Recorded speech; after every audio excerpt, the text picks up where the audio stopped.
যুদ্ধের কারণে অনিশ্চিত হয়ে পড়েছে 15 ও 18 মার্চের 2 কার্গো এলএনজি শিপমেন্ট। ফলে ঘাটতি দেখা দিতে পারে নিরবচ্ছিন্ন সরবরাহে।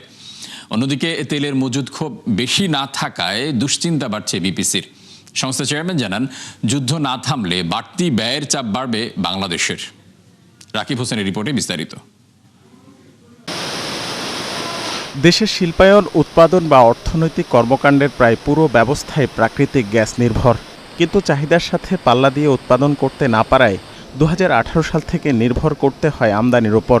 তারপর থেকেই যেন অনিশ্চয়তা সঙ্গী হয়ে আছে বাংলাদেশের, যা এবার আরও বড় আকারে সামনে আসছে মধ্যপ্রাচ্য উত্তেজনার কারণে। কেননা পণ্যটির প্রধান উৎস ওমান ও কাতার, যারা এরই মধ্যে বন্ধ করে দিয়েছে উৎপাদন।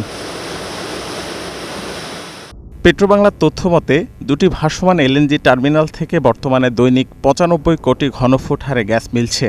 এজন্য প্রতি সপ্তাহে গুনতে হচ্ছে প্রায় 1000 কোটি টাকা। কিন্তু চলমান সংঘাতে এই ব্যয় অস্বাভাবিক হারে বৃদ্ধির আশঙ্কা রয়েছে।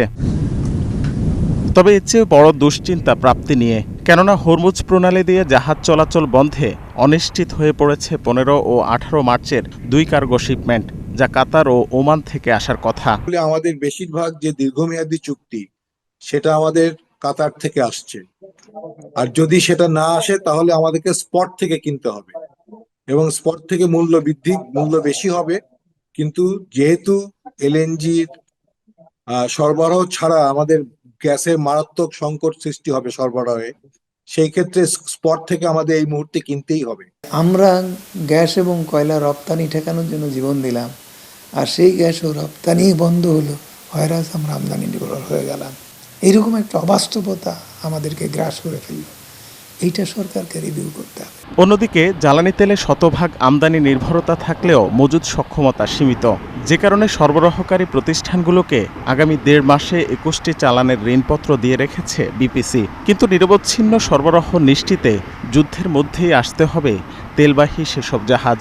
মার্চে যে আমাদের 14 থেকে 15টা কনসাইনমেন্ট বা কার্গো বলেন বা জাহাজ বলেন, সবগুলোর এলসি আমরা দিয়ে ফেলেছি। এখানে আমাদের একটা অ্যাডভান্টেজ আছে। আর এপ্রিলেও আমাদের 14 থেকে 15টা কনসাইনমেন্ট, তার মধ্যে আমরা গতকাল 7টা কনসাইনমেন্টের পেমেন্ট এনশিওর করেছি। আমি আপনাকে একদম বোল্ডলি বলছি যে আমার এখন অন্যান্য কাজের সাথে সাথে স্টোরেজ ক্যাপাসিটি বাড়ানোটাও একটা কাজ। যারা চুক্তিবদ্ধ আছে তারা যে আদৌ সাপ্লাই দিতে পারবে কিনা, সাপ্লাই দেওয়ার তাদের জন্য সুযোগ থাকবে কিনা, সেটাও তো একটা বিষয়। আর আমি তো আগেই বলেছি, দাম নিয়ন্ত্রণ না থাকলে বাজারে পেলেও কিছু যায় আসে না। দাম বেড়ে গেলেও আমরা এই তেল কেনার সামর্থ্য আমাদের হবে না। বর্তমানে বছরে 75 লাখ টন জ্বালানি তেল এবং সরবরাহকৃত গ্যাসের 1/3 আসছে বিদেশ থেকে। রাকিব হোসেন, 71, ঢাকা। তবে এর চেয়ে বড় দুশ্চিন্তা প্রাপ্তি নিয়ে। কেননা হরমুজ প্রণালী দিয়ে জাহাজ চলাচল বন্ধে অনিশ্চিত হয়ে পড়েছে 15 ও 18 মার্চের 2 কার্গো শিপমেন্ট, যা কাতার ও ওমান থেকে আসার কথা। এখন যেহেতু 15 আর 18 তারিখের যে কার্গোগুলো আসার কথা, সেগুলো যদি এখন না আসতে পারে, এবং যুদ্ধের পরিস্থিতির উপর নির্ভর করছে পরবর্তীতে হরমুজ প্রণালী আদৌ খুলবে কি খুলবে না। যদি না খুলে আমাদের বেশিরভাগ যে দীর্ঘমেয়াদী চুক্তি, সেটা আমাদের কাতার থেকে আসছে। আর যদি সেটা না আসে তাহলে আমাদেরকে স্পট থেকে কিনতে হবে, এবং স্পট থেকে মূল্য বেশি হবে। কিন্তু যেহেতু এলএনজির সরবরাহ ছাড়া আমাদের গ্যাসের মারাত্মক সংকট সৃষ্টি হবে সরবরাহে, সেই ক্ষেত্রে স্পট থেকে আমাদের এই মুহূর্তে কিনতেই হবে।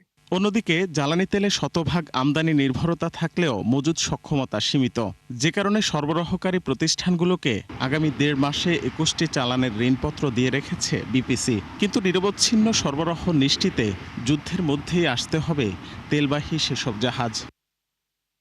মার্চে যে আমাদের 14 থেকে 15টা কনসাইনমেন্ট বা কার্গো বলেন বা জাহাজ বলেন, সবগুলোর এলসি আমরা দিয়ে ফেলেছি। এখানে আমাদের একটা অ্যাডভান্টেজ আছে। আর এপ্রিলেও আমাদের 14 থেকে 15টা কনসাইনমেন্ট, তার মধ্যে আমরা গতকাল 7টা কনসাইনমেন্টের পেমেন্ট এনশিওর করেছি। আমি আপনাকে একদম বোল্ডলি বলছি যে আমার এখন অন্যান্য কাজের সাথে সাথে স্টোরেজ ক্যাপাসিটি বাড়ানোটাও একটা কাজ। আর এটা তো খুব আপনারা সবাই জেনেছেন এবং খুশি হয়েছেন যে আমাদের ইয়ারুল 2টা অনুমোদন হয়েছে। এটা আমাদের একটা বিরাট বিষয়। বর্তমানে বছরে ৭৫ লাখ টন জ্বালানি তেল এবং সরবরাহকৃত গ্যাসের ১/৩ আসছে বিদেশ থেকে। রাকিব হোসেন, ৭১, ঢাকা। নিম্ন আয়ের ভোক্তাদের জন্য সুলভ মূল্যে পণ্য বিক্রি কার্যক্রমে ভর্তুকি কমিয়েছে সরকারি বিপণন সংস্থা টিসিবি। এবার প্যাকেজ প্রতি দাম বাড়ানো হয়েছে ৬০ টাকা, ফলে কমপক্ষে ১০০ টাকার সাশ্রয় কমেছে ক্রেতাদের। টিসিবি চেয়ারম্যান বলেন, কালোবাজারের শঙ্কায় এমন সিদ্ধান্ত নেওয়া হয়েছে। মইনুল হাসানের রিপোর্ট। কিছুটা কম দামে পণ্য কিনতে টিসিবির ট্রাকের সামনে সাধারণ মানুষের এমন দীর্ঘ সারি থাকে প্রায় সব সময়। উচ্চ মূল্যের বাজারে কিছুটা স্বস্তি পেতে তাদের এই অপেক্ষা। সরকারি বিপণন সংস্থা টিসিবির নিয়মিত স্মার্ট ফ্যামিলি কার্ডের বাইরেও চলছে এই ট্রাক সেল কার্যক্রম, যেখানে ৫৯০ টাকা একজন ক্রেতা পাচ্ছেন ২ লিটার ভোজ্য তেল, ২ কেজি মসুর ডাল, ১ কেজি করে চিনি ও ছোলা আর আধা কেজি খেজুর। যদিও গত রোজায় একই পরিমাণ পণ্যের দাম ছিল ৫৩০ টাকা, ফলে বছর ব্যবধানে দাম বেড়েছে ৬০ টাকা। পরিবারে অনেক কেনাকাটা করতে হয়, এজন্য এটা হলে তাহলে পরিবারে কিছুদিন আর কি চলতে পারে। আপনার গাড়িটা যদি ৮টার সময় বা 9টার সময় আসে তাহলে আমাদের এত কষ্ট করতে হয়। পুরো ফ্যামিলি মিলে তো একটা মালদা হয় না, দাম বেশি। খেজুর আর ছোলার দাম অপরিবর্তিত রাখা হলেও প্রতি কেজি চিনি ও মসুর ডালে ১০ টাকা আর প্রতি লিটার ভোজ্য তেলের দাম ১৫ টাকা বাড়িয়েছে টিসিবি। ফলে বিশৃঙ্খলা আর দীর্ঘ লাইনের ধকল সামলিয়ে একজন ক্রেতার সাশ্রয় হচ্ছে ৩০০ টাকার মতো। অথচ গত রমজানও তার পরিমাণ ছিল আরও অন্তত ১০০ টাকা বেশি। এর আগের তুলনায় এবার অনেক সাশ্রয় কমে হয় আর ভোগান্তিটা একটু বেশি। গত বছরের তুলনায় এবছর আসলে দাম বেশি। গত বছর ১ লিটার সয়াবিন ছিল ১০০ টাকা, এবার নিতেছি ১১৫ টাকা। এখানে এত লোকের ভিড়ের মধ্যে নিয়ে আসলে একদিকে চিন্তা করলে আমাদের আসলে এটা কোনো খুব বেশি যে একটা সাশ্রয়ী হয় তাও না। টিসিবির হিসেব বলছে, দেশের বাজারে এই সময়ে ভোজ্য তেলের দাম লিটারে ২০ টাকা বাড়লেও প্রতি কেজি ছোলা, মসুর ডাল ও চিনির দাম কমেছে ২০ টাকা করে। খেজুরের আমদানি শুল্ক কমায় কমেছে দামও। তবে ট্রাক সেলে এসব পণ্যের দাম না কমিয়ে উল্টো বাড়ানোর বিষয়ে জানতে চাইলে টিসিবির চেয়ারম্যান বলেন, কালোবাজারের সংখ্যা থেকেই এমন সিদ্ধান্ত নেওয়া হয়েছে। ট্রাক সেলে যে একদম নিম্ন আয়ের লোকজন সবার তারাই নিচ্ছে এটা না, যে কোনো পর্যায়ের লোকটা নিচ্ছে। সো এই জায়গায় মানুষের ক্রয় ক্ষমতার একটা বিষয় আছে। আপনার পণ্যর দাম যত কম হবে এটার কালোবাজারের সম্ভাবনা তত বেশি থাকে। যদিও আমাদের এগুলোর বিরুদ্ধে কালোবাজার যদি না হয়, একাধিক ব্যক্তি যদি না নেয়, এর জন্য আমাদের কমিটি করা থাকে, আপনার জেলা পর্যায়ে পুলিশ পর্যন্ত থাকে, আমরা জায়গাগুলো দিয়েছি। তো এর জন্য সাধারণত নর্মাল যে রেটটা থাকে সেই রেটের থেকে ১০-১৫ টাকা প্রাইসটা একটু বেশি দেওয়া হয়। ১৭ ফেব্রুয়ারি শুরু হওয়া টিসিবির ট্রাক সেল কার্যক্রম শেষ হবে আগামী ১২ মার্চ। রাজধানী সহ সারা দেশের ৪৫০টি স্থানে বিক্রি হচ্ছে এসব পণ্য। মইনুল হাসান, ৭১, ঢাকা। নতুন সরকারের মধ্য ও স্বল্প মেয়াদী উন্নয়ন পরিকল্পনা নিয়ে সিপিডি ও ডেইলি স্টার আয়োজিত গোলটেবিল বৈঠক চলছে। আমরা সরাসরি চলে যাচ্ছি সেখানে। আমরা মনে করি যে আমাদেরকে এই মডেলের মধ্যে আরো কতগুলো পরিবর্তন দরকার, অর্থাৎ নিউ মডেলের কথা আমরা যেটা বলছি, নতুন ধরনের মডেলের, সেখানে আমরা বলেছি কিন্তু কখনো আমরা দেখি নাই, সেটা হচ্ছে ক্ষুদ্র কুটির শিল্পের যে কথা। আমরা পরিষ্কারভাবে বলেছি যে এক অঞ্চল এক উৎপাদন। আমরা বলেছি যে কিভাবে আমরা কিন্তু এখন খুবই চেষ্টা করছি এবং আপনাদের সহায়তা চাচ্ছি যে প্রথম কাজ হচ্ছে বিসিকের যে প্লটগুলো ফাঁকা আছে আমরা কিন্তু ইতিমধ্যে লিস্ট করে তালিকাভুক্ত করেছি, যে কারণ হচ্ছে যে সেইখানে আপনার ইউটিলিটিগুলো আছে। আপনি নতুন করে একটা জোন, ইকোনমিক জোন করতে গেলে কিন্তু সময় লাগবে। আমরা চাচ্ছি যে আপনার আর এইখানে বিশেষ করে বিসিকের যে শিল্প প্লটগুলো কতটুকু জমি এবং কি পরিমাণ ফাঁকা আছে এর মধ্যে ইতিমধ্যেই তালিকা হয়ে গেছে। আবার একই সাথে আমরা চাই যে গ্রামে আপনার একটা পুনর্জাগরণ ঘটুক এবং সেইখানে বিভিন্ন রকমের পদ্ধতি হতে পারে, যেমন পল্লী সঞ্চয় ব্যাংক আছে, MFA গুলো আছে, এরা স্ক্রো অ্যাকাউন্ট যদি করে উৎপাদক এবং বিক্রেতার মধ্যে একটা সম্পর্ক তৈরি করতে পারে। তো সেই ক্ষেত্রে আবার যারা কৃষি পণ্যের মধ্যে আছেন তারা যদি সুপার শপগুলো করেন তাহলে তো, কারণ আপনার তো দাম কমবে কিভাবে, যদি আপনি লার্জ স্কেলে কেনেন, তখনই তো আপনি প্রাইসটা আবার হচ্ছে যে আপনি একই সাথে ফার্ম গেট প্রাইস এবং রিটেল প্রাইসের মধ্যে করতে চান। তো এইগুলোকেও কিন্তু আমরা যথেষ্ট সহায়তা দিতে চাই, বিশেষ করে এমএফআইগুলো এবং পল্লী সঞ্চয় ব্যাংক এবং অন্যান্যর মাধ্যমে, যাতে করে কৃষকের এর আপনার ন্যায্য মূল্য পায়। এবং সেই ক্ষেত্রে এই এনজিওগুলো কিন্তু, বিশেষ করে অনেকগুলো এনজিও আছে এক একটা এলাকায়, তাদের কিন্তু কাজের পরিধি অনেক, এবং তারা কিন্তু ওই সমস্ত জায়গায় আপনার এই সুপার শপগুলো করতে পারে, এবং তাদের কিন্তু সেই সক্ষমতা আছে, এবং তাদের প্রচুর টাকা আছে যে এই কাজগুলো করতে পারে। এবং তাতে কি হবে, লোকালি আপনারা কিনবেন, ওরা একটু প্রিজার্ভ করবে এবং লোকালি বিক্রি করবে। দর্শক, নতুন সরকারের মধ্য ও স্বল্প মেয়াদী উন্নয়ন পরিকল্পনা নিয়ে সিপিডি ও ডেইলি স্টার আয়োজিত গোলটেবিল বৈঠক চলছে, আমরা ছিলাম সেখানে। টানা 6 দফা বাড়ার পর 1,09,000 টাকা কমল স্বর্ণের দাম। ফলে আজ থেকে 22 ক্যারেটের জন্য গুনতে হবে 2,68,214 টাকা। বাংলাদেশ জুয়েলার্স সমিতি বাজুস এক বিজ্ঞপ্তিতে তথ্য জানায়। বলা হয়, আন্তর্জাতিক বাজারে তেজাবি স্বর্ণের দাম বাড়ায় এই সমন্বয় করা হয়েছে। নতুন দর অনুযায়ী 21 ক্যারেটের প্রতি ভরি 2,56,025 টাকা আর 18 ক্যারেটের দাম 2,19,458 টাকা। এদিন সনাতন পদ্ধতির এক ভরি রূপার দাম 4,024 টাকা নির্ধারণ করে দেয় বাজুস। এদিকে ইরান যুক্তরাষ্ট্র সংঘাতের প্রভাবে বিশ্ববাজারে টালমাটাল স্বর্ণের বাজার। সবশেষ তথ্য অনুযায়ী প্রতি আউন্স নেমেছে $5,150 ঘরে। যুদ্ধ শুরুর প্রথম 2 দিনেই আউন্স প্রতি দাম $5,400 পৌঁছালেও আজ তা নেমে আসে $5,150। মূলত মধ্যপ্রাচ্যের যুদ্ধকে কেন্দ্র করে অনিশ্চয়তায় বিনিয়োগকারীরা, যার ফলে আবারও কমতে শুরু করেছে মূল্যবান এই ধাতুটির দাম। একই অবস্থা রূপার দামেও প্রায় 10% কমে প্রতি আউন্স দাঁড়িয়েছে $84 ঘরে। সচল রপ্তানিমুখী শিল্প প্রতিষ্ঠানে শ্রমিক কর্মচারীদের বেতন ভাতা পরিশোধে বিশেষ ঋণ সুবিধা দেওয়ার উদ্যোগ নিয়েছে বাংলাদেশ ব্যাংক। মঙ্গলবার এক নির্দেশনায় কেন্দ্রীয় ব্যাংক জানায়, ফেব্রুয়ারি মাসের বেতন ভাতা পরিশোধে এই ঋণ সুবিধা দেওয়া হবে, যা শ্রমিকদের ব্যাংক কিংবা মোবাইল ব্যাংকিং হিসাবে পাঠাতে হবে। যেসব প্রতিষ্ঠান মোট উৎপাদনের 80% রপ্তানি করে ও গেল বছর নভেম্বর থেকে জানুয়ারি পর্যন্ত বেতন পরিশোধ করেছে, তারা এই সুবিধার আওতায় আসবে। ঋণের অর্থ মেয়াদি ঋণ আকারে 3 মাসের গ্রেস পিরিয়ড সহ সর্বোচ্চ 1 বছরের সমকিস্তিতে পরিশোধ করতে হবে। নির্দিষ্ট কিছু শর্ত মেনে খেলাপি পর্যায়ে থাকা ঋণ পুনঃ তফসিল করার সুযোগ দিয়ে নতুন নির্দেশনা জারি করেছে বাংলাদেশ ব্যাংক। দেশের ব্যবসা বাণিজ্য স্বাভাবিক রাখতে এবং অর্থনৈতিক পরিস্থিতি বিবেচনায় কেন্দ্রীয় ব্যাংকের এই সিদ্ধান্ত। এতে বলা হয়, ঋণের মেয়াদ শেষ হওয়ার কমপক্ষে 2 মাস আগে থেকেই নবায়ন প্রক্রিয়া শুরু করতে হবে। তবে সময় মতো নবায়ন করা না গেলে তার কারণ লিখিতভাবে সংরক্ষণ করতে হবে। এছাড়া ঋণের সীমার বাইরে কোনো অতিরিক্ত অর্থ ব্যবহার করা হয়ে থাকলে তা আগে সমন্বয় করতে হবে। নতুন এই নির্দেশনা 31 ডিসেম্বর 2027 পর্যন্ত কার্যকর থাকবে এবং তা অবিলম্বে কার্যকর হয়েছে। 5টি দুর্বল ব্যাংকে একীভূত করার চলমান প্রক্রিয়া কোনোভাবেই বন্ধ হবে না, বরং ব্যাংক খাতে স্থিতিশীলতা ফিরিয়ে আনতে এবং আমানতকারীদের আস্থা পুনর্গঠনে এই সংস্থার কার্যক্রম আরও জোরদার করা হবে। বিআরডির সাথে এক সভা শেষে কথা জানিয়েছেন গভর্নর মুস্তাকুর রহমান। সংশ্লিষ্ট ব্যাংকগুলোর খেলাপি ঋণ আদায়ে প্রয়োজনীয় সব ধরনের আইনি ও প্রশাসনিক ব্যবস্থা নিতে নির্দেশ দিয়েছেন তিনি। এছাড়া হয়রানি ছাড়া আমানতকারীদের অর্থ ফেরতে নির্দেশ দেন গভর্নর। পাশাপাশি ব্যাংকের অর্থ আত্মসাৎ ও অনিয়মে জড়িতদের চিহ্নিত করে আইনের আওতায় আনার কথা বলেন তিনি। এ সময় খেলাপি ঋণ আদায়ে বিশেষ গুরুত্ব দিয়ে গভর্নর বলেন, প্রয়োজনে সম্পদ জব্দ, মামলা দ্রুত নিষ্পত্তি এবং পুনঃ তফসিলের ক্ষেত্রে কঠোর শর্ত আরোপ সহ সব ধরনের আইনি ব্যবস্থা নেওয়া হবে। সামরিক ঘাঁটি ব্যবহারে বাধা দেয় স্পেনের সঙ্গে বাণিজ্য বন্ধের হুমকি দিলেন ডোনাল্ড ট্রাম্প।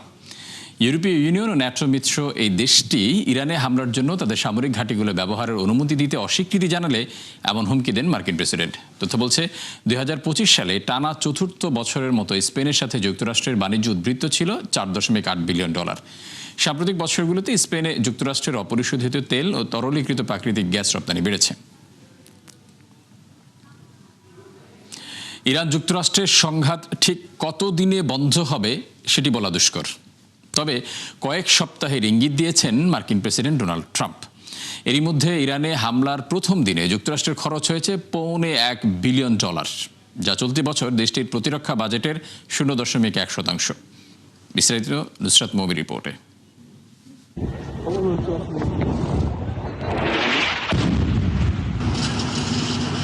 ইরান ইরানের সাথে যুক্তরাষ্ট্রের পুরনো দ্বন্দ্ব নতুন মাত্রা পেয়েছে গেল শনিবার। সুইজারল্যান্ডে দুই পক্ষের বৈঠক চলাকালীন আন্তর্জাতিক আইনের তোয়াক্কা না করে উপসাগরীয় দেশটিতে যৌথ হামলা চালায় যুক্তরাষ্ট্র ও ইসরায়েল। বিপদ ছড়িয়ে পড়ার সাথে উঠছে গুরুত্বপূর্ণ এক প্রশ্ন, এই যুদ্ধে কত খরচ হবে যুক্তরাষ্ট্রের? এরই মধ্যে মার্কিন প্রেসিডেন্ট ইঙ্গিত দিয়েছেন অভিযান আগামী কয়েক সপ্তাহ স্থায়ী হতে পারে। সময়কাল নিয়ে অনিশ্চয়তায় চূড়ান্ত খরচ অনুমান করা কঠিন। তুরস্কের আনাদুলু এজেন্সির বিশ্লেষণ বলছে আক্রমণের প্রথম 24 ঘন্টায় আনুমানিক $779 মিলিয়ন খরচ করেছে যুক্তরাষ্ট্র, যা 2026 সালের মার্কিন প্রতিরক্ষা বাজেটের 0.1%। মার্কিন সেন্ট্রাল কমান্ড সেন্টকমের তথ্য বলছে অপারেশন এপিক ফিউরি শুরুর পর ইরানের 1250টির বেশি লক্ষ্যবস্তুতে আঘাত হেনেছে মার্কিন বাহিনী, যেখানে 11টি ইরানি জাহাজ ধ্বংস করেছে তারা। শুধুমাত্র B2 অপারেশনের জন্য ব্যয় হয়েছে আনুমানিক $30 মিলিয়ন। এফ সিরিজের 4টি যুদ্ধ বিমানের জন্য খরচ $271 মিলিয়ন। মার্কিন রণতরী ইউএসএস আব্রাহাম লিঙ্কন এবং ইউএসএস জেরাল্ড আর ফোর্ড ব্যবহারে প্রতিদিন খরচ $15 মিলিয়ন। হামলায় ব্যবহৃত 200টি ক্ষেপণাস্ত্রের ব্যয় $340 মিলিয়ন। এছাড়া ট্যাঙ্কার, স্থলভিত্তিক ব্যাটারি ও অন্যান্য অস্ত্রের ব্যয় $423 মিলিয়ন। সব মিলিয়ে শনিবারের হামলায় আনুমানিক $779 মিলিয়ন খরচ করে যুক্তরাষ্ট্র। অন্যদিকে গাজার যুদ্ধ শুরুর পর থেকে গেল বছর সেপ্টেম্বর পর্যন্ত ইসরায়েলকে $21 বিলিয়ন সামরিক সহায়তা দেয় যুক্তরাষ্ট্র। তাছাড়া ইয়েমেন, ইরান সহ মধ্যপ্রাচ্যের বিভিন্ন জায়গায় হামলা চালাতেও দেওয়া হয় $12 বিলিয়ন বেশি। ফলে এই সময়ে যুদ্ধবিগ্রহে প্রায় $34 বিলিয়ন খরচ করে দেশটি। নুসরাত মৌমি, ৭১। ইরান ইসরায়েল সংঘাতে আবারও অস্থির বৈশ্বিক জ্বালানির বাজার। কাতার এনার্জির উৎপাদন ও সৌদি আরবের শোধনাগার বন্ধ হওয়ায় হু হু করে বাড়ছে তেল গ্যাসের দাম। বিশেষজ্ঞদের মতে যুদ্ধ 1 মাসের বেশি স্থায়ী হলে চাপে পড়বে বিশ্ব অর্থনীতি। নাদিয়া ইসলাম তুলির রিপোর্টে বিস্তারিত। মধ্যপ্রাচ্যের চলমান সংঘাতে এবার জ্বালানি স্থাপনায় নজর ইরানের। একের পর এক হামলায় বিপর্যস্ত উপসাগরীয় অঞ্চলের তেল ও গ্যাস ক্ষেত্রগুলো। এরই মধ্যে বন্ধ হয়ে গেছে কাতারের এলএনজি উৎপাদন ও সৌদি আরবের সবচেয়ে বড় তেল শোধনাগার। এতে বিশ্ববাজারে তৈরি হয়েছে জ্বালানি অস্থিরতা। বিশ্লেষকদের মতে বিশ্বব্যাপী জ্বালানি সংকট তৈরি ও মার্কিন প্রেসিডেন্টের উপর চাপ প্রয়োগ করতে এমন পদক্ষেপ নিয়েছে ইরান, যা বিশ্ব অর্থনীতির জন্য বড় হুমকি। তথ্য বলছে যুক্তরাষ্ট্রের পর বিশ্বের দ্বিতীয় বৃহত্তম এলএনজি রপ্তানিকারক দেশ কাতার। বৈশ্বিক এলএনজি সরবরাহের 20% করে থাকে দেশটি, যাদের 82% গ্রাহক এশিয়ার। সম্প্রতি কাতার এনার্জির একটি স্থাপনায় ইরানের ছোড়া 2টি ড্রোন আঘাত হানায় বন্ধ হয়ে যায় রাষ্ট্রনিয়ন্ত্রিত প্রতিষ্ঠানটির কার্যক্রম। এরপরই এশীয় গ্যাসের দাম 39% এবং 50% বাড়ে ইউরোপীয় গ্যাসের দাম। অন্যদিকে হামলার পর বন্ধ হয়ে গেছে সৌদি আরামকোর রাস তানুরা শোধনাগার, যেখানে দৈনিক 5.5 লাখ ব্যারেল তেল শোধন হয়ে থাকে। পাল্টাপাল্টি হামলায় বন্ধ ইরাকের কুর্দিস্তানের বেশিরভাগ তেল ক্ষেত্র। এছাড়া উৎপাদন বন্ধ হয়ে গেছে ইসরায়েলের বেশ কয়েকটি গ্যাস ক্ষেত্রও। ইসরায়েলের হামলার পর থেকে বন্ধ রয়েছে হরমুজ প্রণালী দিয়ে জাহাজ চলাচল। ফলে একদিনের ব্যবধানে তেলের দাম 13% বেড়ে প্রতি ব্যারেল উঠেছে $82, যা গেল 14 মাসের মধ্যে সর্বোচ্চ। বেড়েছে তেল গ্যাস পরিবহন খরচও। মধ্যপ্রাচ্য থেকে চীনে তেল পরিবহনের জন্য একটি সুপার ট্যাঙ্কার ভাড়ার খরচ সর্বকালের সর্বোচ্চ $4 লাখ পৌঁছেছে, যা গেল সপ্তাহের তুলনায় প্রায় দ্বিগুণ। তথ্য বলছে হরমুজ প্রণালী বন্ধে দিনে 1 কোটি ব্যারেল তেল পরিবহন বাধাগ্রস্ত হয়, যা পুরো বিশ্বে দিনে মোট ব্যবহৃত তেলের 10%। স্বল্প মেয়াদে দেশগুলো তাদের মজুদ থাকা তেল দিয়ে চাহিদা পূরণ করতে পারলেও 3 বা 4 সপ্তাহ যুদ্ধ চলমান থাকলে আকাশচুম্বী হবে তেলের দাম। তেল গ্যাস ছাড়াও নিত্য প্রয়োজনীয় নানা ধরনের খাদ্যপণ্য, ফল ও সবজির সরবরাহ হয় হরমুজ প্রণালী দিয়ে, যা বন্ধে দুবাই, দোহা, আবুধাবি ও কুয়েতের মতো উপসাগরীয় দেশগুলোতে সংকট দেখা দিতে পারে। নাদিয়া ইসলাম তুলি, ৭১। দর্শক, এই ছিল ৭১ বিজনেসের এখনকার আয়োজনে। সরাসরি সংবাদ অনুষ্ঠান দেখতে চোখ রাখুন ৭১ ফেসবুক পেজ এবং সাবস্ক্রাইব করুন ৭১ ইউটিউব চ্যানেল। থাকুন ৭১-এর সাথেই।